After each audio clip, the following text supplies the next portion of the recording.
დღეს მინდა გაგაცნოთ და მით უფრო გაგიზიაროთ ქართველი თანამედროვე მწერალი და ავტორი თედო ფაჟავა და მისი შემოქმედებიდან ერთ-ერთი ნაწარმოები. მაშასე დავიწყოთ. თედო ფაჟავას კარი, რომელიც ვიზუალურად ასე გამოიყურება და დამითანხმებით, რომ საკმაოდ შთამბეჭდავია, შინაარსიანი და რაღაცნაირად ღრმა თუ დააკვირდები.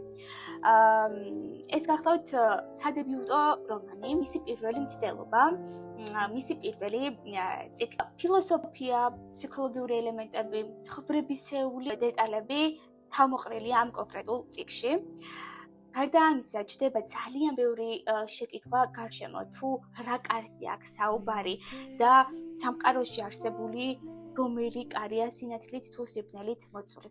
ალბათ თქვენთვისაც განსაკუთრებით საინტერესო იქნება თუ რა ტიპის კარზე გვესაუბრება ავტორი, რა იგულისხმება ამ დასათაურებაში და რა ხდება უშუალოდ ამ კარს მიღმა. ერთია რომ არსებობს კარი, ვიზუალურად ხედავ, წარმოსახვა და წარმოდგენა შეგიძლია შენ როგორც ადამიანს და მეორეა რომ ეს ყველაფერი არის მხოლოდ ზოგადი სახე და რეალურად რა ხდება შიგნით და აი ამ რაღაც შეფუთული ლამაზი კარის მიღმა რა რეალობა დგას. სწორედ აი ამ ამბებში გაგარკვევთ თედო ფაჟავა, მისი წიგნი და ამავე ამბავში ასახული პერსონაჟები.